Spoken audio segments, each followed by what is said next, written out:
Bonjour à tous et bienvenue sur un nouvel épisode d'Avenir. Ce podcast créé par la société Télescope va vous faire découvrir des acteurs du changement. Ces personnalités exceptionnelles ont toutes un point en commun, elles ont une vision très précise de l'avenir.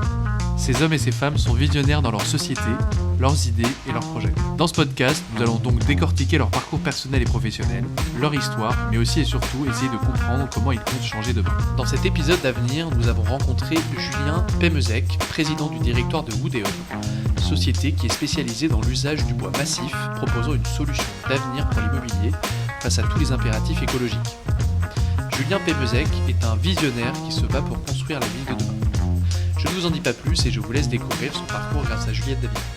Bonjour Julien, comment ça va ? Tout va bien, merci de cette invitation Juliette. Merci à vous d'avoir accepté. On dit souvent de vous que vous dessinez l'immobilier tricolore de demain. Pouvez-vous nous expliquer de quoi il s'agit s'il vous plaît ? C'est très flatteur d'abord. En fait, ce que l'on fait là, avec Wood & Home depuis 7 ans maintenant, c'est construire la ville différemment. On a pris conscience que l'immobilier était très émetteur de carbone, donc très polluant. Et aujourd'hui, il n'y a pas une industrie qui doit pas réfléchir à réduire son empreinte carbone. Et en ça, on a été pionniers. Donc aujourd'hui, au quotidien, on produit concrètement des immeubles résidentiels dans lesquels donc, les gens vont habiter, construits en bois massif à faible empreinte carbone. D'accord.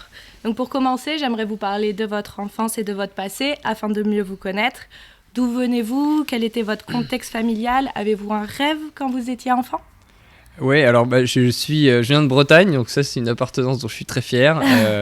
J'y retourne régulièrement, enfin voilà, je suis un amoureux de la mer et un amoureux de cet endroit-là. C'est vrai que c'est très beau la Bretagne. Ouais. Contexte familial, j'ai évolué dans un milieu très empreint déjà du monde de la construction, puisque mon père en fait était dirigeant d'une entreprise de construction, donc j'ai été assez tôt biberonné à l'ambiance des casques, des bottes et des chantiers, et ça m'a toujours fasciné.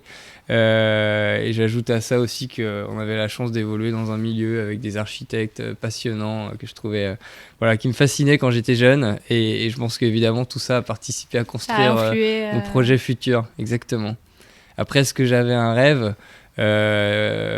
J'avais plusieurs rêves. J'ai le rêve de faire le tour du monde, j'ai le rêve en bateau, je précise. J'avais le rêve aussi déjà je pense de participer à des grands projets. Je le redis, j'étais fasciné par cette ambiance de construction, donc finalement je pense que ça a influé sur la suite, c'est une évidence même. Quelle valeur de votre enfance avez-vous souhaité garder et que vous transmettez aujourd'hui à vos enfants ? Je pense résolument l'optimisme. C'est important dans cette période en plus. L'optimisme, je pense que ça m'a toujours caractérisé, ça continue de me caractériser. Je m'attache aussi à ce que mes enfants le soient. Je pense qu'avec l'optimisme, on soulève des montagnes et il n'y a pas grand-chose qui nous arrête. Du côté de vos études, vous avez fait l'école centrale de Lille, vous étiez président du BDE. J'imagine que vous devez avoir plein d'histoires croustillantes, mais qu'est-ce que cette expérience vous a réellement apporté ? Oui, j'ai des histoires croustillantes, mais qui restent à Centrale. Et après, qu'est-ce que ça... Ouais, ce qui m'a beaucoup plu, ça m'a donné le goût à l'entrepreneuriat. Parce que, président du BDE, on part d'une feuille blanche, on a une année à animer une école, il faut créer une équipe, il faut fédérer, il faut convaincre des entreprises de nous confier de l'argent pour assurer leur promotion et puis faire fonctionner ce bureau d'études, ce bureau des élèves. Et donc ça, c'était très formateur, et puis ça m'a aussi appris à prendre du plaisir en travaillant. Parce qu'on y passait des heures et des heures, les soirées, les week-ends. Vu que ça nous passionnait et qu'on avait une équipe vraiment sympa dont j'ai gardé de grands amis, on continue à se voir. On est encore en contact, on se voit avec nos enfants maintenant, donc l'équipe s'est élargie. Il y a plus d'enfants d'ailleurs que de parents maintenant. Mais tout ça est très sympa, c'est une belle expérience, vraiment une belle expérience. Après l'école centrale de Lille, vous avez fait l'école centrale de Paris avec une spécialité ingénieur généraliste, aménagement, construction et management des projets. Oui.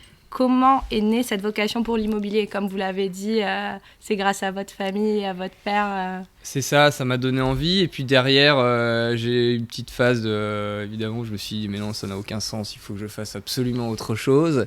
Et puis finalement, c'est Centrale qui m'a effectivement ramené dans cet environnement, avec une succession de rencontres, de professeurs, d'intervenants, tous passionnants, tous passionnés aussi, parce que c'est vraiment un métier, je trouve, où on voit des gens très portés par ce qu'ils font. Donc ça vous embarque, il y a des histoires à l'international, il y a des histoires plus locales, il y a des grands projets, il y a des petits projets, enfin il y a toutes les échelles. À chaque fois, chaque nouveau projet, c'est comme créer une entreprise, c'est comme repartir de zéro. Il faut constituer l'équipe, trouver les financements, trouver la technologie, et c'est tout ça qui me passionne et qui continue d'ailleurs de me plaire autant au quotidien. D'accord, donc après avoir été diplômé en 2004, vous avez choisi l'expatriation à Hong Kong. Oui. Qu'est-ce qui change par rapport à la France, la vie, les mentalités peut-être? 2004, d'abord, il faut se resituer dans le contexte. On parlait que de la Chine à l'époque. C'était vraiment le pays en plein boom. Et vraiment, ça donnait une envie folle d'y aller pour se rendre compte. Je pense que l'attractivité de la Chine a peut-être un peu évolué là, dans les 2 dernières années passées. En tout cas, en 2004, c'était vraiment l'endroit où il fallait être, quoi. Et donc, je me suis débrouillé à l'issue de mon stage de fin d'études pour être embarqué sur un très grand chantier donc, qui s'appelle l'Asia World Expo, qui est en fait la superposition du parc des expos de la porte de Versailles avec Bercy, donc un truc gigantesque. Pour vous donner une idée, pour démarrer le projet, il a fallu raser une montagne. Donc, raser une montagne pour faire. Alors ça, c'est la Chine, quoi. Il n'y a pas de limite. Oui, tout était extrême. Tout est facile. Enfin, tout est faisable. Ils ont une capacité à mobiliser un monde fou. Enfin, je me souviens de journées où, en une semaine, on a fait évoluer l'effectif sur le chantier de 1000 à 2000 personnes. Et ça, en une journée, c'est possible, quoi. En une semaine, le temps de monter en régime. Et ces choses-là sont possibles. Donc, c'est un pays de la démesure, quand même. Il y a un rapport au travail qui est dingue parce que le chantier à l'époque tournait 24 heures sur 24, 7 jours sur 7.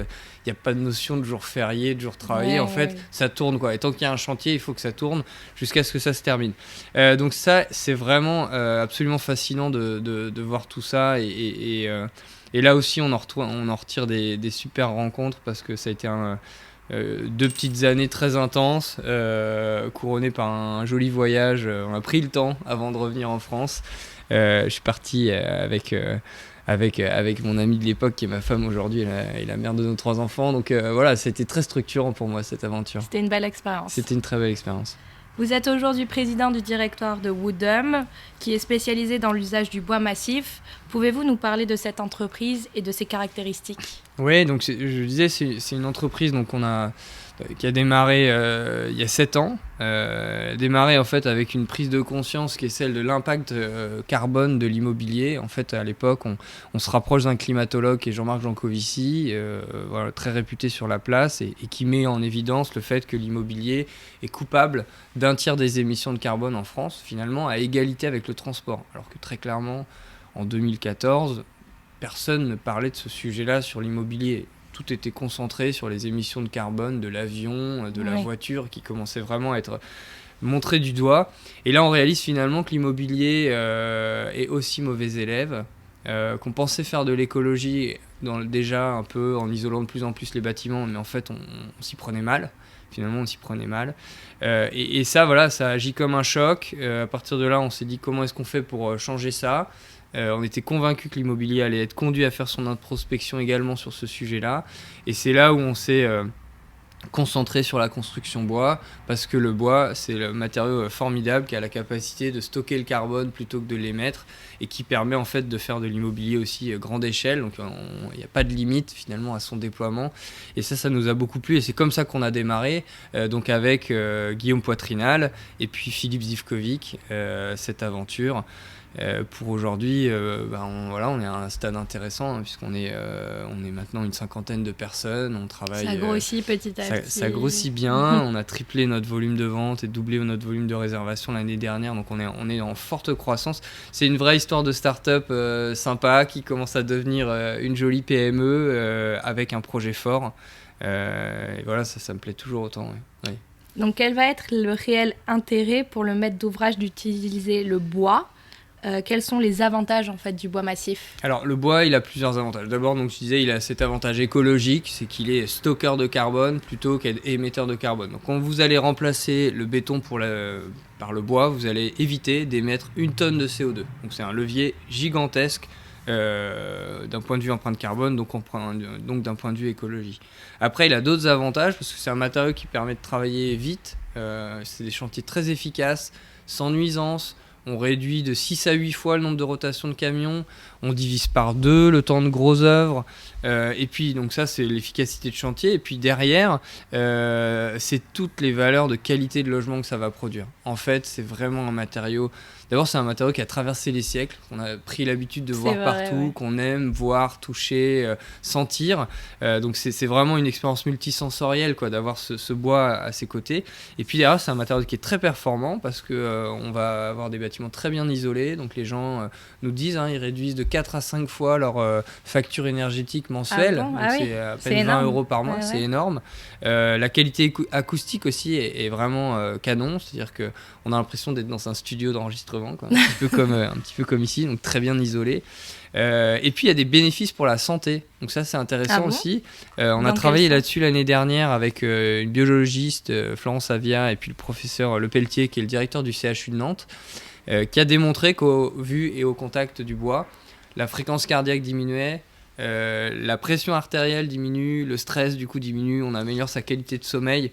Tout ça c'est des choses, on avait cette intuition-là et c'est démontré aujourd'hui scientifiquement, et ça nous booste aussi pour continuer à développer ce mode constructif pour les logements que nous créons. Pourquoi la construction en bois et bas carbone apparaît comme une solution d'avenir pour l'immobilier face à tous les impératifs écologiques ? On en a parlé déjà, c'est ces sujets de l'empreinte carbone. Aujourd'hui, on doit se diriger à horizon 2050, c'est neutralité carbone. En fait, on est en retard. Il faut se dépêcher, il faut se retrousser les manches, tout le monde doit s'y mettre, tous les secteurs d'activité doivent s'y mettre, l'immobilier le premier. En plus la chance qu'on a c'est qu'on a les moyens pour le faire, puisque voilà, le bois a démontré qu'on pouvait faire des grands immeubles de bureaux, de logements, des hôtels, on peut même faire des tours, on est en train de construire là notre 2e tour à Lyon qui est un immeuble de 16 étages, donc techniquement, technologiquement, on est complètement prêt. Mais il faut changer peut-être. Et maintenant, il faut changer un peu les habitudes. Donc ça grince toujours un petit peu au moment de le faire.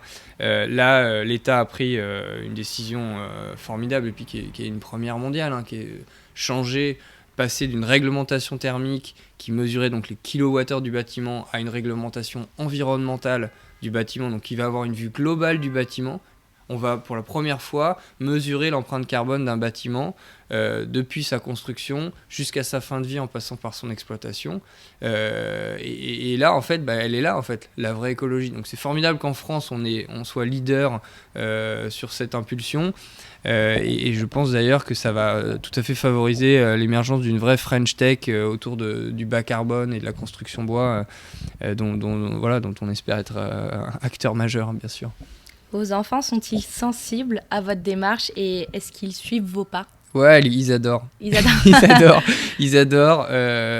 Une fois par an au moins, je les emmène visiter un de nos chantiers. Donc ils sont trop contents. Ils reviennent avec un petit cube de bois à la maison. Donc ils aiment bien. Et j'avoue, c'est des bons ambassadeurs parce que de temps en temps, j'ai des amis qui essaient de les piéger ou leur poser des questions sur le sujet. Et ils me bluffent parce qu'ils ont tout compris. Voilà. Déjà à leur âge. Ouais. Quels sont les avantages et les inconvénients de diriger une entreprise de nos jours et plus spécifiquement dans votre milieu ? C'est une question compliquée, ça. Enfin, en fait, d'abord, je sais pas s'il y a des avantages et des inconvénients. Ce qui est sûr, c'est que c'est un quotidien qui est passionnant. C'est un quotidien qui est mêlé de succès, d'épreuves. Il faut être partout, tout en sachant déléguer, en ayant du coup une belle équipe. Donc c'est complexe et c'est passionnant. Je vois pas trop avantages, inconvénients. Voilà, pour moi maintenant, c'est mon quotidien et ça me passionne. Oui, ça me passionne. Et puis cette histoire aussi Voilà, on est dans un projet hyper engagé, hyper sincère. On a été les pionniers sur ce développement de la construction bois et bas carbone. On est aujourd'hui reconnus comme les experts nationaux. On est leader sur le marché avec une production qui est la première à l'échelle du marché. Et on ne fait ça que avec un groupe qui fait à peine 80 personnes. Donc je trouve que le constat il est enthousiasmant et notre envie c'est de faire plus. Il y a un potentiel gigantesque sur toute la France. Donc là en ce moment on est en train de se développer aussi en région, qui est un pan de la croissance de Woodéum qui est passionnant également. Donc bien sûr que ça me plaît, oui. Ouais. Vous avez un projet commun avec la société UTEI à Lyon. Oui, UTEI. Ouais. UTEI, ouais. pardon.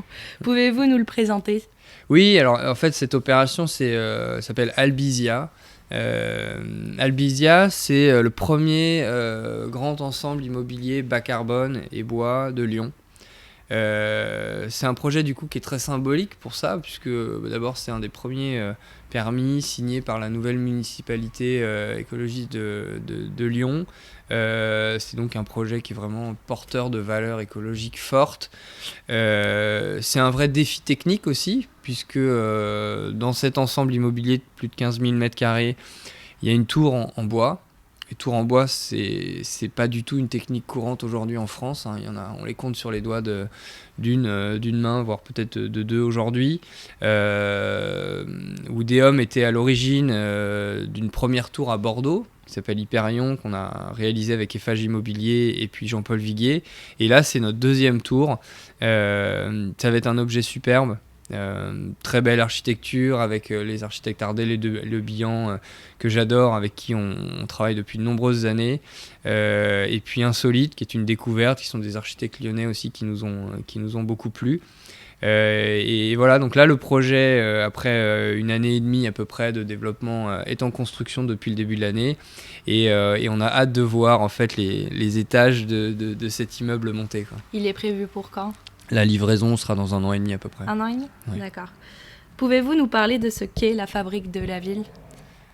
La fabrique de la ville, c'est une grande thématique. Enfin, notre enjeu aujourd'hui, c'est qu'il y a un manque cruel de logements, donc il y a besoin de produire. Et puis, en même temps, il faut faire attention à préserver les sols naturels et tout. Donc, on est dans cette tension en ce moment où on prend conscience de la nécessité de protéger la planète, des valeurs écologiques, et en même temps, il faut continuer à produire. Il faut continuer à produire des logements, parce que si on ne produit pas de logements, on va renforcer la tension sur les prix. Donc les logements vont devenir de plus en plus chers, et puis il y a des gens qui vont de moins en moins bien habiter, quoi. Donc il faut produire. Et pour ça, en fait, aujourd'hui, toute la complexité de la fabrique de la ville, c'est la faire dans ce contexte-là. Donc c'est reconstruire la ville sur la ville, avec des moyens respectueux de la planète, respectueux évidemment des usagers, et qui ne reproduisent pas des erreurs passées. Donc c'est ça, quoi, hein. C'est ça notre défi. Ouais. Et justement, qu'est-ce qui pourrait attirer les nouvelles générations à la rejoindre ? À mon avis, ce qui va les attirer, et ce qui attire de plus en plus, d'abord, c'est le fait qu'on soit en train de vivre une rupture industrielle. Je pense que c'est un métier qui s'était peu réinventé dans les 30 années passées.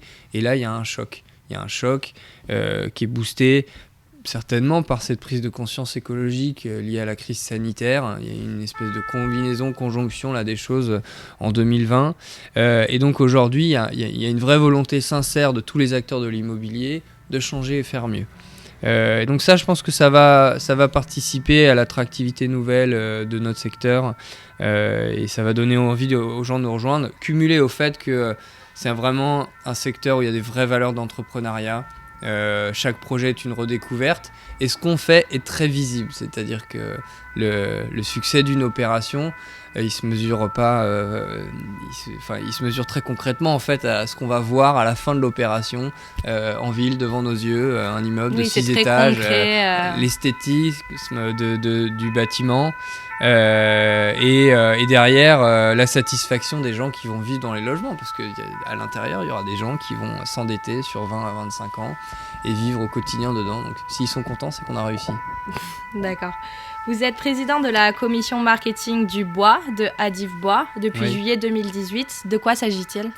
En fait, Adivbois, c'est un rassemblement d'acteurs concernés par le déploiement de la construction bois en France. Donc association qui est présidée par Franck Matisse, qui dirige la société du même nom, qui est un des plus grands charpentiers de France. Et donc au sein en fait de cette association, on se réunit pour partager les problématiques et les enjeux de la structuration de cette filière bois. On parle beaucoup de structuration, on dit souvent que la filière française a pris un petit peu de retard parce que c'est vrai qu'on a été très très pro-béton pendant les 30 années passées, mais la réalité c'est que cette filière elle existe, aujourd'hui elle est en pleine effervescence. Elle est boostée par justement ces ambitions écologiques portées par le gouvernement aujourd'hui et puis portées par les Français, parce qu'aujourd'hui les gens ils veulent ça, ils veulent vraiment vivre dans des habitats plus sains et plus écologiques. Donc voilà, c'est ça en fait, et donc on se rassemble, on discute des enjeux, des problématiques, et puis on échange chacun avec sa vision. Il y a des industriels, il y a des promoteurs comme nous, il y a des aménageurs, il y a certains élus aussi, des architectes, et puis l'idée c'est de phosphorer, c'est un peu un think tank pour trouver les solutions déployées efficacement ce mode constructif en France. Pour parler un peu du futur et de l'avenir, quel rôle pensez-vous avoir dans la construction de la ville de demain ? Là aussi c'est une vaste question, oui. Mais moi j'ai envie de continuer de faire là ce qu'on fait. Vous voulez participer au projet. L'idée c'est que on a réussi à montrer qu'un chemin était possible dans la construction bois, parce qu'il y a eu plusieurs tentatives quand même dans les années passées qui n'ont pas été couronnées de succès. Là on est en train de montrer que le modèle est crédible, que la France est capable de devenir un acteur majeur justement et reconnu de ce mode constructif bas carbone et bois. Donc il y a en plus une aura à mon avis qu'on sait aller trouver au-delà des frontières nationales. Et puis c'est ça l'idée, ouais, c'est poursuivre ça, amplifier ce mouvement, continuer à produire des bâtiments de qualité en maîtrisant bien ce que l'on réalise, en maîtrisant bien les enjeux technologiques. Ouais. Ça fait partie de vos combats pour les années à venir. Exactement, ouais, c'est ça. Ouais. Donc pour la dernière question, nous avons créé ce podcast dans le but d'inspirer les gens et leur redonner envie de croire en demain. Est-ce que vous avez un conseil, une citation motivante à nous partager ? Je vais faire une citation qui est connue, mais qui me parle moi au quotidien. C'est là où il y a une volonté, il y a un chemin.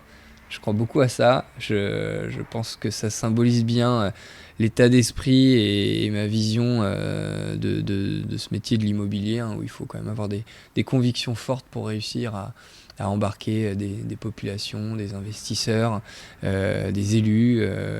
C'est un panel très large. Et puis je pense que c'est une phrase aussi qui fait également écho à notre rapport aux enjeux écologiques, quoi. Il faut arrêter de se dire que c'est les suivants qui vont traiter le sujet. Faut arrêter de dire oh là là, ça va être dur pour nos enfants, et puis continuer à rien changer dans sa vie. Je pense qu'en fait le changement il est pour maintenant, et qu'il faut y voir une certaine satisfaction, parce que dans le mouvement, on trouve beaucoup de choses passionnantes, beaucoup de défis intéressants à relever, et certainement également beaucoup de satisfaction. Merci pour ce message et merci d'être venu, Julien. À bientôt et bonne continuation. Merci Juliette, à bientôt. Au revoir. Au revoir. C'est la fin de cet épisode d'Avenir, le podcast créé par la société Télescope, une carte de prospection qui permet aux professionnels de l'immobilier de prédire les transactions de demain. Si le podcast vous a plu, n'hésitez donc pas à le partager autour de vous. Vous retrouverez toutes les informations concernant notre invité directement sur le blog de Télescope. Si vous avez des questions ou envie de participer au podcast, vous pouvez nous écrire sur podcast@telescope.com.